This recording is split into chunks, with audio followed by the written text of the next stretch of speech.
A drug dealer kidnapped the biker's 8-year-old daughter, but he didn't know her father was the president of the Steel Demons Motorcycle Club. David Reaper Stone got the call at 3:47 p.m., his ex-wife, Rachel, screaming that Lily never came home from school. "The bus driver said she got off at our stop," Rachel sobbed. "But she never made it to the house." David's blood turned to ice. Their quiet neighborhood was 300 feet from the bus stop to Rachel's door. Within minutes, 40 steel demons roared toward Rachel's house. David broke every traffic law getting there. That's when they found Lily's backpack in the bushes. Her teddy bear, Mr. Buttons, was missing.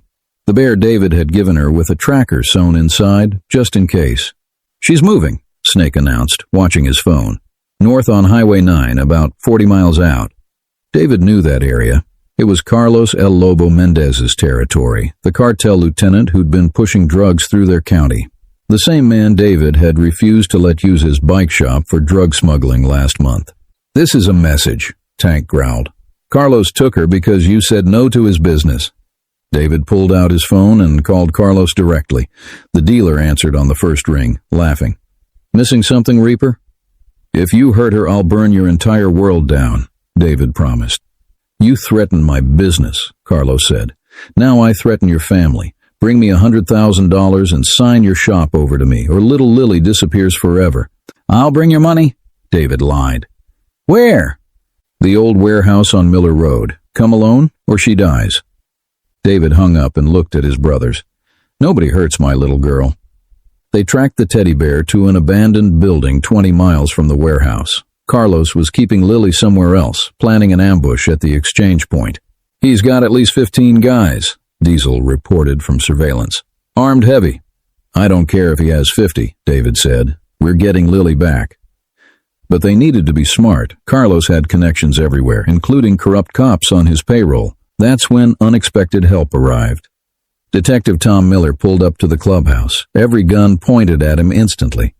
"Wait," he said quickly. "Carlos killed my partner last year and made it look like suicide." Miller threw his badge on the ground. "I'm not here as a cop. I'm here as a father who knows what it's like to lose everything to that monster."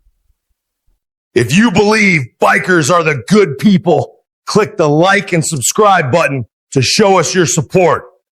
"Why should we trust you?" Tank demanded. Miller pulled out photos. "Because Carlos is holding 14 other kids in that building. He's starting a trafficking ring." The room exploded in rage. This wasn't just about Lily anymore. "I've been building a case for 2 years, Miller continued, "but his lawyers always win. The system won't stop him." David looked at the detective. "Then we stop him our way." The plan was beautiful and brutal.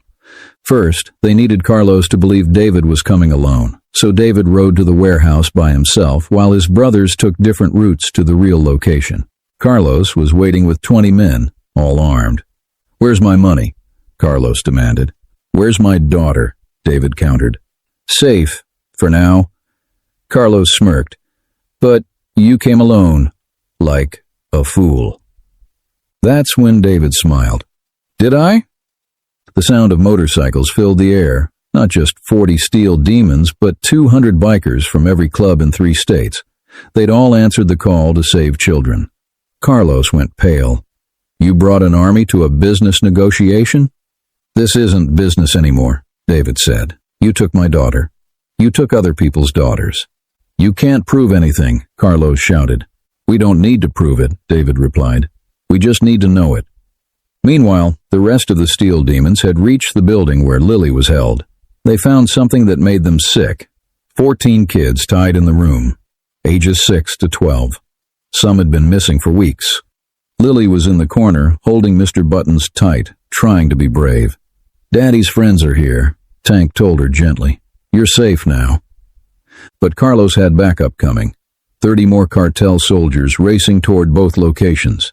That's when the bikers showed why you never mess with their families. The battle was brutal but quick. 200 bikers versus 50 cartel members. The cartel never stood a chance. Carlos tried to run. David caught him in the parking lot. "Please," Carlos begged. "I have money. Millions. It's yours." David dragged Carlos into an empty warehouse. Just the two of them. You took my daughter, David said quietly. You put her in a cage. She's alive, Carlos cried. I didn't hurt her. You were going to sell her, David stated. Carlos's silence was admission. What happened next, David never told anyone, but Carlos's screams echoed for an hour. When David emerged, Carlos was still alive. Barely. Broken in ways that would never fully heal. If you love reading stories, visit our website, www.bikersbite.com. Call 911, David told Tank. Tell them we found the kidnapper. The police arrived to find 15 children safe, 30 cartel members tied up, and Carlos Mendez confessing to everything. He confessed to crimes they hadn't even known about. Murders, trafficking, bribes. He begged to be arrested, to be put in protective custody. What did you do to him?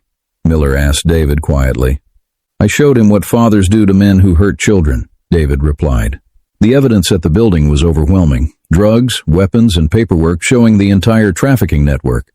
Carlos got life without parole. His cartel abandoned him immediately. In prison, word spread about what he'd been doing to children. He lasted 2 weeks before another inmate, a father of 3, found him alone in the showers. Carlos survived but wished he hadn't.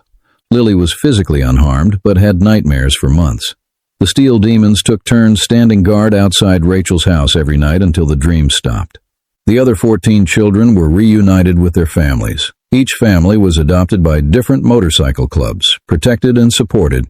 One boy's parents had been killed by Carlos. The steel demons took him in, raised him as their own. Detective Miller quit the force after seeing how the system had failed those kids. He became a private investigator, helping families find missing children.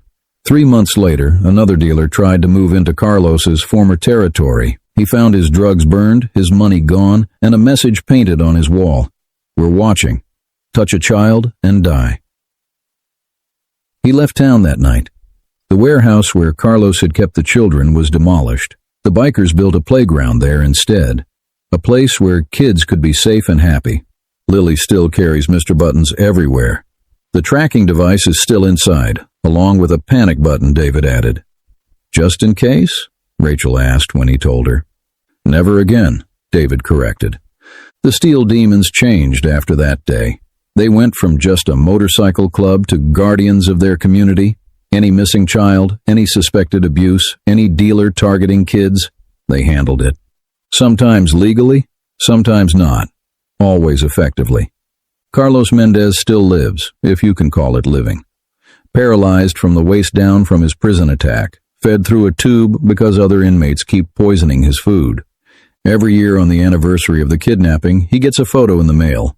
Lily, growing up happy and safe, surrounded by 200 leather-clad protectors. The message is always the same. She survived. You won't. Prison guards find him crying after those letters, begging for death that won't come.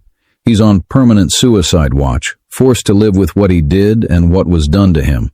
David never told anyone exactly what he did in that warehouse. But sometimes, late at night, other fathers who've lost children to predators will ask him quietly. He only says one thing. I made sure he could never hurt another child and that every day of his life would remind him why. The FBI investigated the mass assault on the cartel. Officially, it was ruled self-defense. Unofficially, agents shook the bikers' hands. You saved 14 kids, one agent said. That's all that matters. Lily is 13 now. She doesn't remember much about that day, which is a blessing, but she knows she's protected. They've saved 87 kids in 5 years. Not all stories end happy, but they all end with justice, one way or another. Carlos had an empire worth millions. He had soldiers, weapons, connections. He thought that made him untouchable. He learned that nothing makes you untouchable when you take a biker's daughter. Nothing. If you like reading stories, search www.bikersbite.com. Like and subscribe.